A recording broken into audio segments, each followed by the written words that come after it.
Hey, so amazing. You see how they playing? Live wire, it's all about sports and entertainment.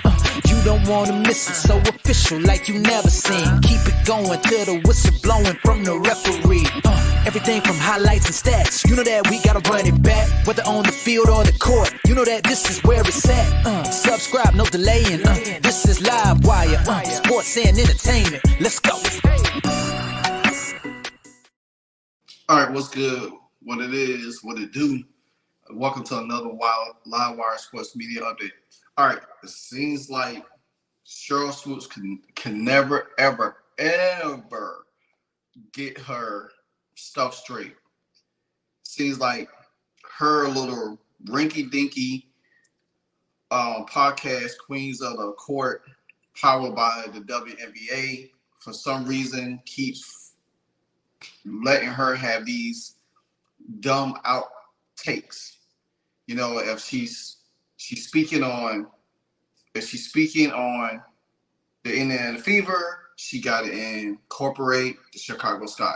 If she talks about the Chicago Sky, she got to incorporate the Indiana Fever, which is nonsense. Now, you know, the last time we revisit Sheryl Swoopes, which I dropped a video way back a couple weeks ago, I still call her public enemy number one and the number one hater. Because the fact of the matter is that how you get on your podcast and you credit everybody on Indiana Fever, but you can never bring up the one person that is also contributing to the Indiana Fever. Actually, the one person that broke Tisha Penitero's record, and shout out to Tisha Penitero also. She did on her IG, she did a post. I had a whole post with her and Caitlyn on there. So I'm probably going to do a separate video on that, knowledge of that sometime. I don't know when, but you'll get it. But it clears to show that everybody could give Caitlyn Clark a standout, even Ellen Duncan, which we crucified her a week ago because she came out, had her take over Sheryl Swoopes' comments, and then Sheryl Swoopes kindly tweeted to her and then made her backtrack her story, not once, but twice, you know what I'm saying? So, but Ellen Duncan came out and talked about Caitlyn Clark's record-breaking performance the last two games and breaking, the rookie assist record held by Tisha. But here comes a dumbass, who has a history of bullying, who has a history of, getting fired from mistreating her. And to me, I feel like she has no, not to me, but it's a lot. But there are definitely facts about Sheryl Swoopes' hatred for Caitlyn Clark. We could say what it is, or well, she don't have to. She could talk about T-Bob breaking out Caitlyn Clark. There's no way in hell that you cannot break. That's like me talking about the Washington Commanders and not bringing up Jaden Daniels. That's not like talking about the success of the Miami Hurricane without bringing up Cam Ward or Mario Cristobal. You can't do that. It's like me talking about the Chicago Bulls 2 3-peats while talking about Michael Jordan. It's like me talking about the Golden State Warriors championship run while I talk about Steph Curry. You can't do that. It's because the fact of the matter is, if this was the case with the Indiana Fever, then last year they would have been more approved. Apparently, it's not that case because there's one denominator factor in that shit. It's Caitlyn Clark.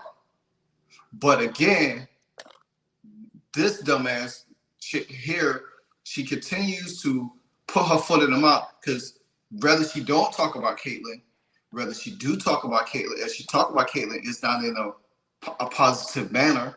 When she don't talk about Caitlyn, it's like you're trying to exclude her from the team, like she has nothing to do with the team.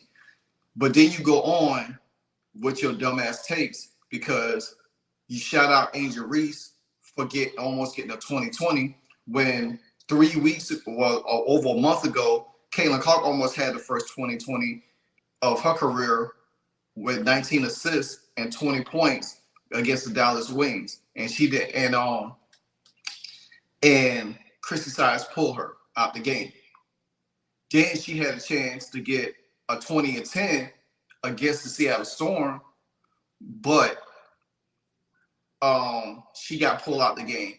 But the Seattle Storm, Noah Quinn, she had a damn hissy fit about it. They're thinking that because she pulled her starters. But then you cherry on, talk about, well, I'm gonna call Teresa Witherspoon and say, hey, you should have left her in. So you advocate for stat padding for Angel Reese, but then if Cece had did it,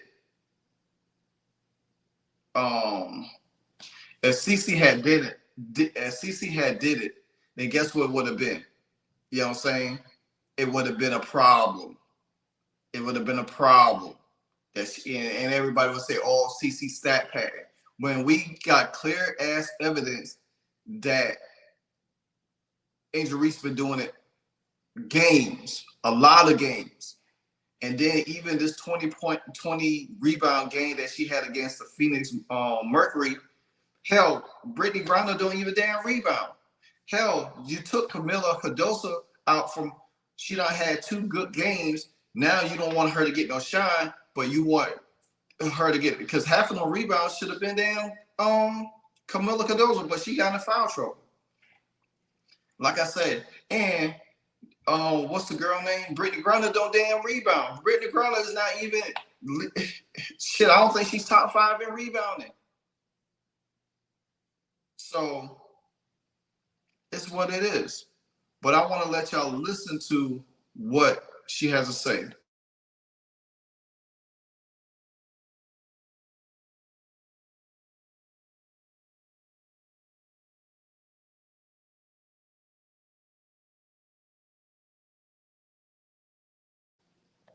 But it is what it is. So I'm gonna let y'all listen to her real quick. The Olympic break, who it could help, who it could hurt. Mm-hmm. And I've seen the complete opposite with 2 teams, the 7th and 8th place team. I think the Olympic break really helped Indiana. Absolutely. Like, they look like they spent time, whether they took time. You think it did? You don't think? Yes, it did help them, because the fact that they was in the gym, they was doing the things that they need to do. You know what I'm saying? They actually worked on shit. They actually did things that they needed to do. You know, they didn't sit around and pussyfoot around like most teams did and got caught with their pants down. You know what I'm saying? They didn't get caught with their pants down. But the fact of the matter is, here you go. I'm off or not, but they worked on stuff. This Indiana team, I'm going to say shout out to Lexi Hull. I'm a big Lexi Hull fan. I watched her in it. We know that's a bunch of bullshit because you're not a Lexi Hull fan. You're not. You know what I'm saying? You're not a Lexi Hull fan. Lexi Hull shot the leather off the ball in their game against Seattle and just couldn't miss. Kelsey Mitchell is just stroking. She is just. I'm sure you. Leah Boston almost a triple double. Yeah, I'm sure you had to put that word "stroking" in there for Kelsey Mitchell. Well, I know we're talking about teams where they can move and things changing, but if Indiana continues to play the way they're playing like this, they too are going to move up in the standings. Now, you heard and listened to that, right? She said Lexi Hall shot the lights out. She couldn't miss. Kelsey Mitchell stroking the ball. Leah Boston almost got triple-double. But guess what? The one other person that you didn't bring in there that broke the assist record in the game is Caitlin Clark. But you didn't acknowledge her. You went all around everybody else. And you didn't even acknowledge her, the one person that broke the 6th record in the game. But then you went on with your dumbass take some more. Right? They looked like a different team. They came out fiery. Right. Fiery. Yeah, that's a great point. And then your co-host say, oh, they came out firing. They look like a complete different team. That's a great point. What great point there was while acknowledging the person that helped orchestrate this win, who orchestrate for all of them to get all of those shots up like that. Hell, it helped Aaliyah Boston become a 8-assist passer in that game. You know, like I said before, you could acknowledge the team, but if say Caitlin had a bad game and everybody else has stepped up and they, won the game, then it would have been a whole different thing. But again, they all contribute in the game. You know what I'm saying? So why not just say, hey, yeah, shout out to Caitlin Clark, or Caitlin Clark had a phenomenal game. She broke Tisha Penetier's record. Boom, leave it at that. But guess what? When it comes to Caitlin Clark breaking records or doing something special, you can acknowledge it. But as soon as Angel Reese does something, you all on Angel Reese's, you know what, and acting like a fangirl. You know what I'm saying? Because we all see it, we all notice it, we all know the vile, disgusting, condescending piece of shit that you are. You know what I'm saying? That's my take on that. Great break for sure helped them. And I feel like the break really hurt Chicago. I know. How the hell the break hurt Chicago? When the Dallas Wings was off, they ain't had nobody in the Olympics. Dallas Wings was off. The LA Sparks, they had the Erica Hamby. You had the Atlanta Dream, who had Ryan Howard. You know what I'm saying? And you had others. The Aces, they didn't hurt the Aces. It didn't hurt the New York Liberty. So what are you talking about? I mean, what are you talking about? I mean, apparently Indiana and Chicago was off at the same damn time. So they did show some footage of them working and training. So, I mean, hell, is there a roster problem with it? Oh yeah. Maybe Marina Mabrey is the issue. They made a trade right before the Olympic break, right? Mm-hmm. And this is the first game. So they lost to Phoenix in Chicago. Then they go beat LA in LA, right? Mm-hmm. Then they lost to Phoenix at Phoenix. Yeah. Sorry. Mm-hmm. So before I get into that, I'm going to say this. Shout out to Angel Reese. Okay, before you get into that, you want to say shout out to Angel Reese. I wonder why. Listen, 20 boards. It's great. 20 boards. Say what you want to say about how she's getting all these rebounds. We already know how she's getting the rebounds. You get 20 rebounds. I don't care if you're rebounding your own. But the thing is with Angel. And that's the problem. You don't care that she's rebounding her own. But guess what? The reason why she rebounding her own, because none of her players can make shots. The one consistent shot maker on the team is now reduced to a role player, almost a role player, and that her shot making person, Marina Mabrey and Trinity Carter, who you should be giving a lot of kudos to, because hell, Trinity Carter helped win a couple of them games single-handedly by her damn self. Angel Reese ain't out there scoring 20, 25 damn points a game. Yeah, she getting rebounds. Yeah, rebounding is an art, but there ain't no damn way it's going to make you elite, because you ain't getting 20 damn rebounds a game. You're not getting 15 rebounds a game. Hell,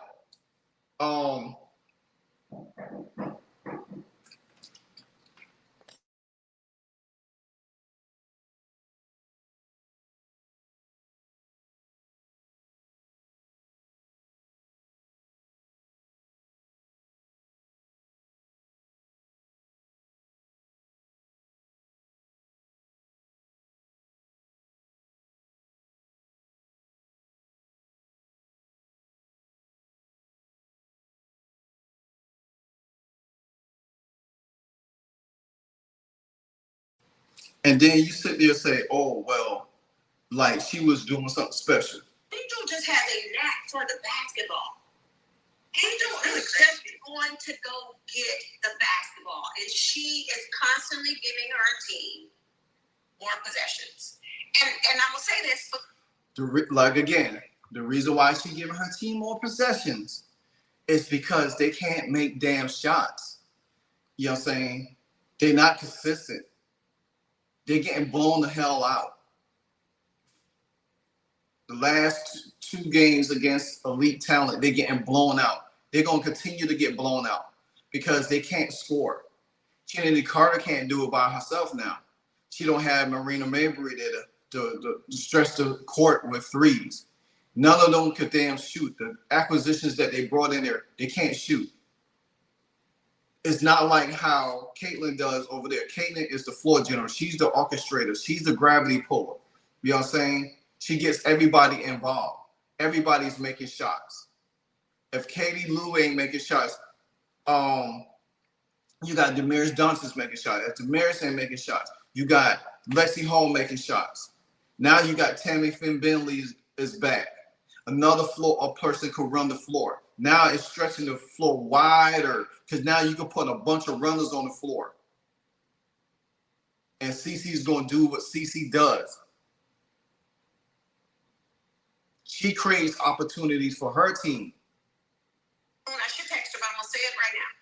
I needed her to let her stay in the game to get 20 points. She had 19. I just needed her to get a 20-20, but I'll take 19 and 20, even in a loss. Like, I'll take. She said, I'll take 20 and 19, even in a loss. No, that was not just an ordinary damn loss. That was a blowout. They got blown out by 20. So you rather her the stat pad to get a 20-20 so y'all could jump on her. So you would have been able to come on this podcast and suck on her the whole segment about her 2020. But you can't give kudos to a young lady who has never did anything to you, but went out and played a game of basketball that she loves and did the things. Like I said, one of my friends on X said it perfectly. Caitlin's developing her game. You can see it. The floater, the midi. Now her three's starting to hit a little bit, and her passing. She has the whole complete damn package. 19 and 20 over Brittany Griner. Like, Brittany Griner is over the court. That's tough. That's a tough job. Yeah, that's tough. Okay, do a 20-20 over Angel Wilson. Do a 20 rebound game over the Seattle Storm. Do a 20-20 over the Minnesota Lynx or the Connecticut Sun. You know what I'm saying? You doing that over slow ass Brittany Griner. Slow ass Brittany Griner. And then, hell, 42-year-old Dinosaur Taurasi, hell, tossed the shit out y'all and been talking shit in y'all face, doing the Reggie Miller choke on y'all and the too small. But you praising some 20 point rebound? I mean, a 20 rebound game? Come on, man. It's what it is. Yeah, so especially when you have Atlanta lurking right behind the Fever and Chicago. Yeah, you gotta make sure you're still bringing. Jordan, great point. All right. Let me explain something real quick. She said that the Atlanta Dream is lurking behind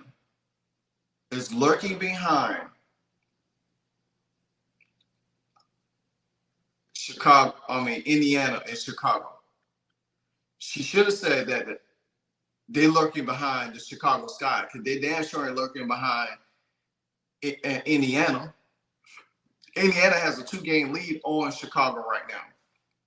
Chicago don't play. I think they play the Connecticut Suns coming up. So Atlanta Dream is going to be a tough game. Matter of fact, the Mercury got the Dream today. All right. They should win that. Thursday game, you got Friday game, the Mercury and the Dream again. You got the Chicago Sky against the Connecticut Sun, a game against Marina Mary that's be on Ion. You know what I'm saying? At 7:30. So that game is probably going to draw views because you're going to have the return of Chicago playing Marina Mary. That's a game right there that they're going to lose. They're going to lose that game because guess what? I guarantee you Marina Mary, they're going to make Marina Mary go off that game. You know what I'm saying? Then the Sun turn around, they play the Liberty, so they'll probably lose that game. And the Fever has the Lynx. So that's going to be a good game for the Lynx because, like I said, Tammy Finn Bentley is back, and she most likely going to play some in that game. So the Indiana Fever is getting better. The Chicago Sky is getting worse. But guess what? Like I said, the offense do not go through Angel Reese. It doesn't start with her. If Kennedy Carter has a bad game, they not going to win. If she has a good game, she's going to have another 30-point explosion to keep them in the game. And they don't have Marina Mabry. Like I said, Sheryl Swoopes is an ass. She's a complete ass. Her taste is dumb. She don't know what the hell she talk about. She don't even have really good statistical stats to verify some of the shit that she talk about. All she does is go on mumble jumbling, running her damn mouth consistently. And people getting tired of hearing that. She literally has become the Skip Bayless of the podcast. Now that Skip Bayless had moved his ass on because we heard him so much about LeBron throughout the years. Now we're gonna have to hear Sheryl Swoopes' ass dismiss or be condescending towards Caitlin Clark for however long they allow this dumbass podcast to go on. I hope this be the last season of it because guess what? We don't have to worry about it because when the Indiana Fever in the playoffs and the Chicago Sky don't make the playoff, then we don't have to hear what the hell Sheryl Swoopes. But guess what, Sheryl Swoopes?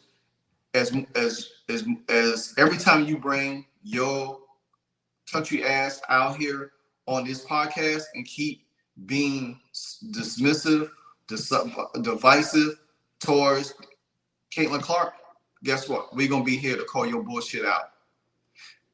Because you like I said, you's a vile, condescending piece of shit. Because your skeletons in your closet is the ones that's going to continue to hinder your ass. You know what I'm saying? Because people are scared to bring up your shit, your dirty laundry. But guess what? I can bring it up. Others can bring it up. And you can't hide from it. Because eventually it's going to be brought up in mainstream media when we get a hold of it. Because you're going to do something dumb again. You're going to do something asinine again. You're going to do something that is going to spark controversy because that's who you are. You have so much hatred in your soul that you become so goddamn petty. So anyway, thank y'all for the channel. Continue to like, comment, subscribe, support the channel on the way to 7,000. Trying to get there, you know. But until then, I'm gonna always bring y'all great content. And you know what I always say at the end of my video? You know what it is. This Live Watch Sports Media, and I'm out. Hey, so amazing. You see how they playing? Live wire, it's all about sports and entertainment.